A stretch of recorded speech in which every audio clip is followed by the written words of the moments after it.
All right, so now we're going to move on to our gram-positive bacteria. Remember, we've been working with the gram-negative. Now we're going to move into the gram-positive and take a look at different categories of gram-positive bacteria. So again, these learning objectives I think are kind of helpful to remind us of what it is that we're looking at. So we're going to be looking at the categories of the gram-positive bacteria, and they're separated into high GNC and low GNC gram-positive bacteria. So we'll look at those two different groups. So prokaryotes are identified as gram-positive if they have a multiple layer matrix of peptidoglycan forming the cell wall. So we know we've got that thick peptidoglycan layer in the cell wall of the gram-positive bacteria versus the gram-negative bacteria. So recall that crystal violet is the primary stain of the gram stain procedure. Is retained in that cell wall and then stabilized in there, making it a gram-positive to appear purple under the bright field microscope. So for many years, the retention of the gram stain was one of the main criteria used to classify prokaryotes, even though some did not stain with either the primary or the secondary stains used in there. And we talked about that as being an atypical gram stain.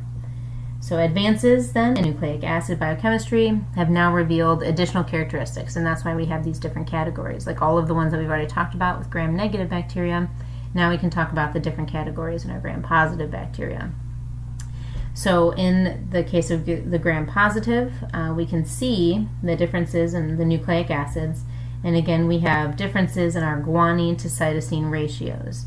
So our G and C, remember, guanine and cytosine are nucleotides in DNA. We can also see differences in the composition of the 16S rRNA subunits. So microbiologists currently recognize two distinct groups of gram-positive or weakly staining gram-positive prokaryotes. The class Actinobacteria comprises the high G plus C gram-positive bacteria, again, which has more than 50% guanine and cytosine nucleotides in their DNA.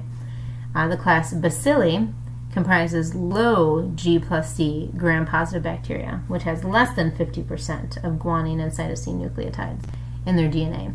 Bacilli, not to be confused with rod-shaped. In this case, that's not what they are describing, and then we'll look at that in a little bit more detail in just a minute. I just wanted to say that right off the bat.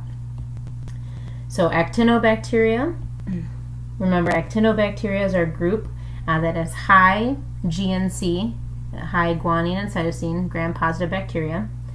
The name Actinobacteria comes from the Greek words for rays and small rod. So, but Actinobacteria are very diverse.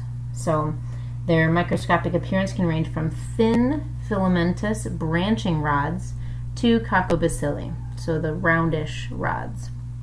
Some actinobacteria are very large and complex, whereas others are the smallest independently living organisms we know. So most actinobacteria live in the soil, but some are aquatic. The vast majority, though, are aerobic, so requiring oxygen. So one distinctive feature of this group is the presence of several different peptidoglycans in the cell wall. So we see lots of different peptidoglycans, different ones in the cell wall. So remember, gram-positive, we're talking about thick peptidoglycan walls, and then in this case, Actinobacteria has several different kinds. The genus Actinomyces is very studied.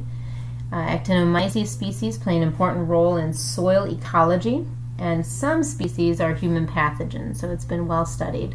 A number of Actinomyces species inhabit the human mouth and are opportunistic pathogens, so causing infectious diseases like periodontitis, which is inflammation of the gums, and oral abscesses. So we're talking about mouth infections that we see from this Actinomyces. Some species, Actinomyces israelii, is an anaerobe, so without oxygen, that's notorious for causing endocarditis, which is inflammation of the inner lining of the heart, the endocardium, endocarditis. So that's a gram-positive Actinomyces. And we can actually see that here. In A is our Actinomyces israelii, and then in B we have our Corynebacterium Diphtheria, which we're going to talk about in just a moment, and then C, our gram variable bacterium Gardnerella vaginalis in C. All right, we're going to talk about those other ones here. So the genus Mycobacterium is represented by bacilli covered with a mycolic acid coat. And we've talked about that when we talked about acid-fast staining, because it has this mycolic acid in its cell wall. This waxy coat protects the bacteria from some antibiotics, it prevents them from drying out, and it blocks penetration by the gram stain reagents. So remember, we are unable to gram stain the Mycobacterium. Because of this, we have to use our acid-fast staining procedure to visualize these guys. So the genus Mycobacterium is an important cause of a diverse group of infectious diseases. So we see some infections with Mycobacterium, like Mycobacterium tuberculosis, causes tuberculosis, a disease that impacts the lungs but can infect other parts of the body. An estimated 1/3 of the world's population has been infected with Mycobacterium tuberculosis. And millions of new infections occur every year, so it's a really big one. We see Mycobacterium lots of places, particularly with Mycobacterium tuberculosis. M. tuberculosis is challenging, and it requires patients to take a combination of drugs for an extended amount of time. So when you become infected with Mycobacterium tuberculosis, it takes a really long time to try to get rid of it, because again, it has this waxy coat that protects it. So it has this really thick mycolic coat in there, waxy coat, that makes it so it's really difficult to get rid of. Complicating treatment even further is the development and spread of the multi-drug resistant strains of this pathogen. So unfortunately, it is also sharing DNA, and it's getting resistance to certain antibiotics, which makes it even more difficult to get rid of. Another pathogenic species, Mycobacterium leprae, is the cause of Hansen's disease, which is leprosy. So a chronic disease that impacts our peripheral nerves and the integrity of the skin and mucosal surface of the respiratory tract. So it leads to a loss of pain sensation and the presence of skin lesions, and they increase the susceptibility to secondary injuries because of this loss of pain in these skin lesions and infections with other pathogens. So loss of pain sensation and the presence of skin lesions are going to just allow the body to be more vulnerable to other secondary injuries and secondary infections with other pathogens, which is then what ultimately causes the problem. Bacteria in the genus Corynebacterium contain diaminopimelic acid in their cell walls, and microscopically often form palisades, or pairs of rod-shaped cells resembling the letter V. So a palisade, kind of like diplococcal, where you have the two spherical ones that kind of stay next to each other, making a two-sphere, two cocci, diplococcal. In this case, we have what are called palisades, which are pairs, two rod-shaped, in this case, cells that resemble a letter V when they're next to each other. Cells may contain metachromatic granules. Remember metachromatic, when we're talking about granules inside of the cell, inside of those inclusions, which is an intracellular storage of inorganic phosphates that are useful for identification of Corynebacterium. The vast majority of Corynebacterium species are non-pathogenic. So in general, Corynebacterium are non-pathogenic. However, diphtheria, so Corynebacterium diphtheria, is the causative agent of diphtheria, so a disease that can be fatal, especially in children. It produces a toxin that forms a pseudomembrane in the patient's throat. This toxin then can cause swelling and difficulty breathing, and then other symptoms that can be extremely serious. Then we have our Bifidobacterium, which consists of filamentous anaerobes, so without oxygen, many of which are commonly found in the GI tract, the vagina, and the mouth. In fact, Bifidobacterium species are a substantial part of our human gut. So remember, the bacteroides, we 30% of the bacteria in our human gut is bacteroides. However, we do see a lot of this bifidobacterium also.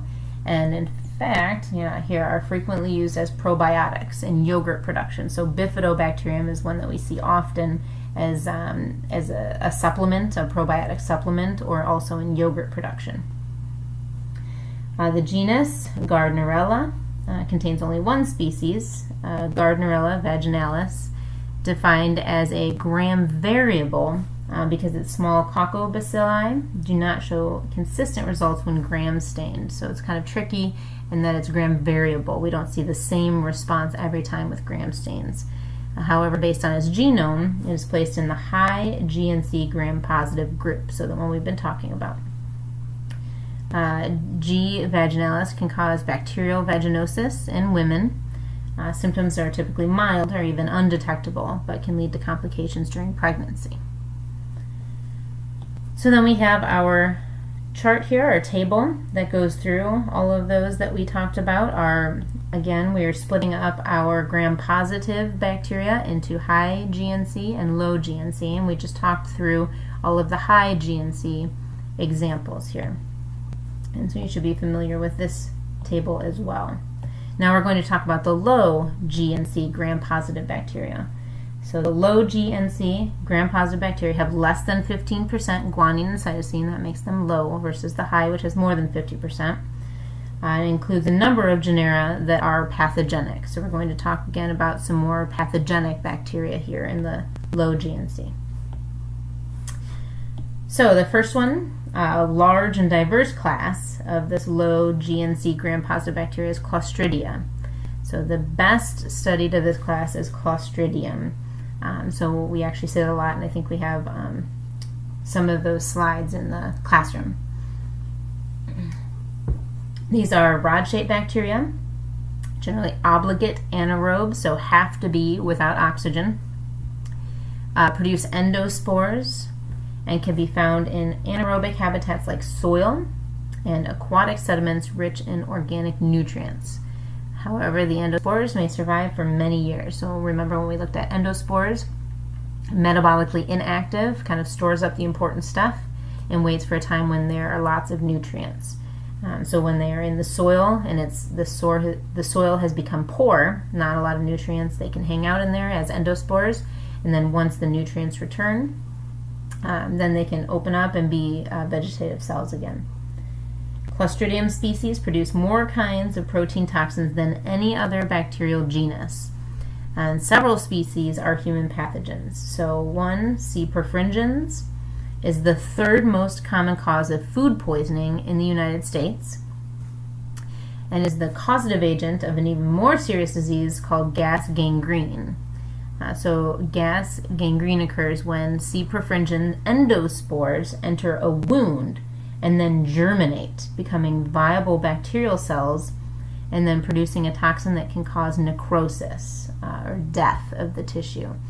So when there is a wound that's cut open, and perhaps somebody is digging through the soil and they have an open wound and they're digging through the soil, and they can get C. perfringens, Clostridium perfringens, in that wound as an endospore or as endospores. They enter that wound and then they're in an environment where they feel like there's lots of nutrients. Then they can germinate within that wound. They become viable bacterial cells, and then as a bacterium, a vegetative cell, they can produce a toxin that then can kill all of the cells and cause death of the tissue. Also, C. tetani, which causes tetanus, produces a neurotoxin, so another toxin. In this case, we're talking about a toxin that affects the nervous system, so neurotoxin. It's able to enter neurons and travel to regions of the central nervous system where it blocks the inhibition of nerve impulses involved in muscle contractions. And so what that does is it causes life-threatening spastic paralysis. So the inhibition of nerve impulses. So you have some serious muscle contraction issues going on and then become paralyzed. We also have Clostridium botulinum, which produces the botulinum neurotoxin, which is the most lethal biological toxin that we know of. So Clostridium botulinum, the botulinum toxin is responsible for rare but frequently fatal cases of botulism. So botulism is the most lethal toxin that we know. The toxin blocks the release of acetylcholine in neuromuscular junctions, and so that causes flaccid paralysis. In very small concentrations, botulinum toxin has been used to treat muscle pathologies in humans and in a cosmetic procedure to eliminate wrinkles. So if you think of Botox, that's the botulinum toxin, which is the most lethal, deadly toxin that we know of, and it is used to eliminate wrinkles, and then also to treat some muscle pathologies. Perhaps one you've heard of then, C. difficile, is a common source of hospital-acquired infections. So it's very common in hospitals. Can result in a serious and even fatal case of colitis, which is inflammation of the large intestine. Often occurs in patients who are immunosuppressed or undergoing antibiotic therapy. So we don't have our normal microbiota in there, in the gastrointestinal tract. So again, when you take antibiotics, it kills off many bacteria that you don't want to have killed off. And then something like C. difficile can come in and can then colonize the gut and become a problem and cause this infection. So then we have down here a photo of our Clostridium difficile, gram-positive. Again, we're talking about gram-positive, rod-shaped bacterium. Causes severe colitis and diarrhea, often after the normal gut microbiota is eradicated by antibiotics. So this is one that is seen often after taking a round of antibiotics or when somebody's in the hospital, because it's around in the hospital quite often. So the next group we're going to look at is the Lactobacillus. Lactobacillus comprise low GNC gram-positive bacteria. Remember, we already talked about the high GNC. Now we're talking about the low GNC that include both bacilli and cocci in the genera Lactobacillus, Leuconostoc, Enterococcus, and Streptococcus. So bacteria of the latter three, these three here, 1, 2, 3, genera typically are spherical or ovoid and often form chains. So we even have the coccus in here. And then the leuconostoc is kind of similar to coccus, so you can kind of remember that perhaps. Spherical or ovoid and then in chains. So Streptococcus, the name which comes from the word for twisted chain, is responsible for many types of infectious diseases in humans. Species from this genus, often referred to as Streptococci, are usually classified by serotypes called Lancefield groups, and by their ability to lyse red blood cells when grown on blood agar.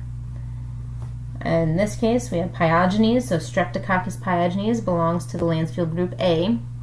Beta hemolytic Streptococcus. The species considered pyogenic pathogen because of the associated pus production observed with infections that it causes. So our Streptococcus pyogenes causes an infection that produces pus. There's associated pus production. Our body actually produces the pus when it is infected with S. pyogenes. It's a beta hemolytic Streptococcus. S. pyogenes is the most common cause of bacterial pharyngitis, which is strep throat, and is also an important cause of various skin infections that can be relatively mild, so impetigo, or life-threatening, like necrotizing fasciitis, which is also known as the flesh-eating disease. So S. pyogenes or Streptococcus pyogenes can cause something that's very mild, general skin infection like impetigo, or can cause necrotizing fasciitis, which is very, very serious. But it's most commonly referred to as the bacterial pharyngitis, so it most often causes strep throat. All right, so here is an A. Here's our gram-stained specimen of our Streptococcus pyogenes here. You can see the long chains. Yep, there it is, chains of cocci, characteristic of it. So B, S. pyogenes on a blood agar then shows the lysis of the red blood cells. So this dark staining area here of red is where there's still blood cells in the agar, and then you can see here there isn't much red. That's because it's using that, it's lysing those red blood cells, so they're not as red there. And you can even see very specifically, as I mentioned here, the halo around there. You can see the halos around the colonies. So the non-pyogenic, so not associated with pus production, so we were just talking about the pyogenic, pathogenic ones. The non-pyogenic streptococci are a group of streptococcal species that are not a taxon, but are grouped together because they inhabit the human mouth. So the non-pyogenic streptococci do not belong to any of the Lancefield groups. Most are commensals, but a few, such as S. mutans, which is streptococcal mutans, are implicated in the development of dental caries. So we have our Streptococcus group that we see grouped together in the human mouth, non-pyogenic, so they don't cause a reaction to cause pus. And they don't belong to any Lancefield groups. They are commensals. Most of them are commensals. They all are in the area together. But a few, like mutans, Streptococcus mutans, are in the development of dental caries. All right. Then moving down to Streptococcus pneumonia, commonly referred to as pneumococcus. It's a Streptococcus species that does not belong to any Lancefield group, again. So Streptococcus pneumonia cells appear microscopically as diplococci, remember, pairs of spherical shapes, rather than the long chains typical of most streptococci. So just the Streptococci pneumonia tend to look like Diplococcus, but remember, streptococci means the long chains of coccus. So scientists have known since the 19th century that S. pneumonia causes pneumonia and other respiratory infections. However, it can also cause other diseases, including meningitis, septicemia, osteomyelitis, and endocarditis, especially in newborns, elderly, and other patients that have a lower immune system, immunodeficiency. All right, so now we're going to move on to our bacilli group here. And as I mentioned before, it says the name of the class Bacilli suggests that it is made up of bacteria that are bacillus in shape. But it is a morphologically diverse class, so it doesn't mean that all of those that are in the Bacilli group are rod-shaped. It does include some bacillus-shaped or rod-shaped, but also includes some coccus-shaped genera. So among the many genera in this class, two, we have our Bacillus and Staphylococcus. So bacteria in the genus Bacillus are bacillus in shape and can produce endospores. They include aerobes, so they require oxygen, or facultative anaerobes, so anaerobes without oxygen. A number of Bacillus species are used in various industries, including the production of antibiotics, so for example Barnase, enzymes like alpha amylase or BAMH1 restriction endonuclease, and detergents like subtilizin. So these Bacillus species are actually useful in these different industries, so you don't have to remember the specific types. In this case, you can see just the production of antibiotics is one. They can be used for enzymes. They can be used for detergents. So the notable pathogens that belong to Bacillus are Bacillus anthracis. So it causes anthrax, which is a severe disease that affects the wild and domesticated animals, and then can spread from animals to humans.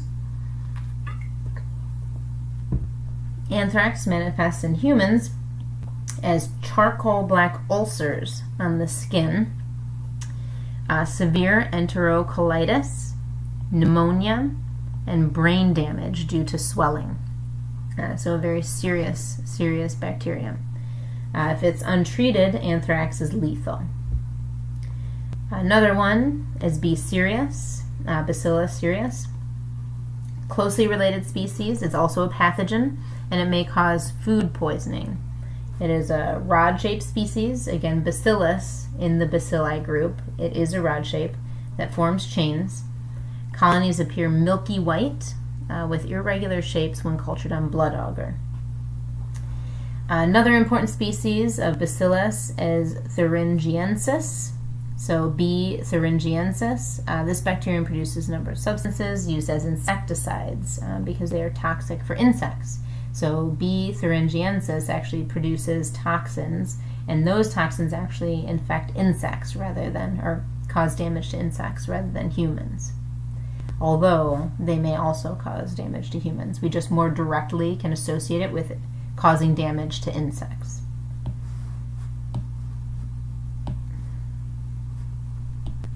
All right, next we have the genus Staphylococcus, which also belongs to the class Bacilli. So we're talking about the genus Staphylococcus and the class Bacilli, even though its shape is coccus rather than bacillus. So remember that.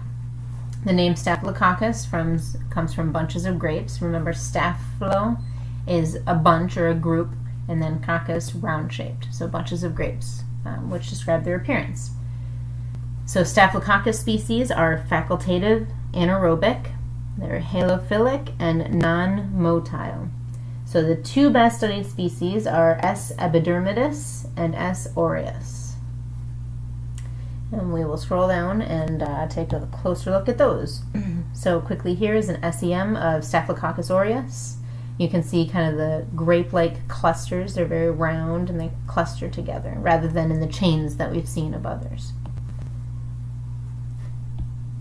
All right, so we have Staphylococcus epidermidis. Main habitat is the human skin. Is thought to be non-pathogenic for humans with healthy immune systems, but in patients that are immunodeficient, then it can cause infections in skin wounds and prosthesis. So in artificial joints and heart valves, then this step can be, epidermidis can be an issue. When you have some artificial joints and things or some other skin wounds and you're immunodeficient. Otherwise, our body can fight it off fairly easily. S. epidermidis is also an important cause of infections associated with intravenous catheters.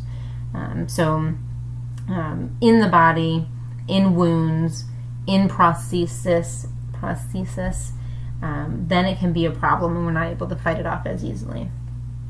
And this makes it a dangerous pathogen in hospital settings where many patients may be immunocompromised. So if it's floating around in the hospital, it can be dangerous. However, out in the general world, it's not a problem for non-immunodeficient people. Strains of S. aureus cause a wide variety of infections in humans, including skin infections that produce boils, carbuncles, cellulitis, or impetigo. Certain strains of S. aureus produce a substance called enterotoxin, which can cause severe enteritis, often called staph food poisoning. So sometimes you've heard of staph food poisoning, then we're talking about Staph aureus. So some strains of aureus produce the toxin responsible for toxic shock syndrome, which can result in cardiovascular collapse and death. Many strains of S. aureus have developed resistance to antibiotics, so that's concerning. Some antibiotic-resistant strains are designated as methicillin-resistant S. aureus, or MRSA. Perhaps you've heard about the big problem or scare with MRSA that was going around for a while and is still an issue, where it's an antibiotic-resistant strain of Staph aureus. So methicillin-resistant S. aureus, that's where the MRSA comes from. And then there's also the vancomycin-resistant S. aureus, or VRSI, or SA, sorry. These strains are some of the most difficult to treat because they exhibit resistance to nearly all available antibiotics. So it's a very serious situation. So not just methicillin and vancomycin, it is many of them. Because they're difficult to treat with antibiotics, infections can be lethal. MRSA and VRSA are also contagious, so posing a serious threat in hospitals. So if somebody goes into a hospital with MRSA, it can be a serious problem. Nursing homes, dialysis facilities, and other places where there are large populations of elderly, bedridden, or immunocompromised patients. All right, so then we're going to talk about our mycoplasmas. So again, we are in our gram-positive bacteria, our low G plus C gram-positive bacteria. We've talked about the other groups. Now we're going to talk about our last one, our mycoplasmas. So although Mycoplasma species do not possess a cell wall and therefore are not stained by gram-stained reagents, this genus is still included with the low G plus C gram-positive bacteria. So the Mycoplasma still has a low G and C, but they don't have a cell wall, so they don't actually stain as gram-positive. It includes more than 100 species.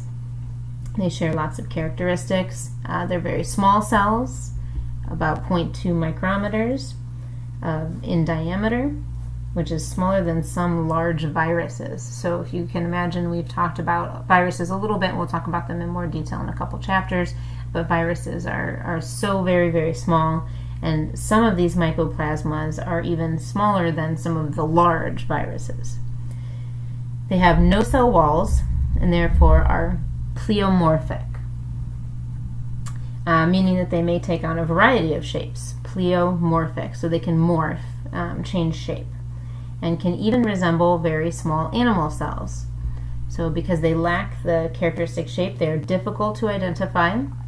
One species, Mycoplasma Pneumoniae, causes the mild form of pneumonia known as walking pneumonia or atypical pneumonia. So it's a more mild version of pneumonia.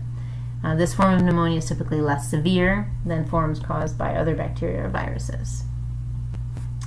All right, so here is our table of those that we all just went through, the low G and C gram-positive bacteria, the different types.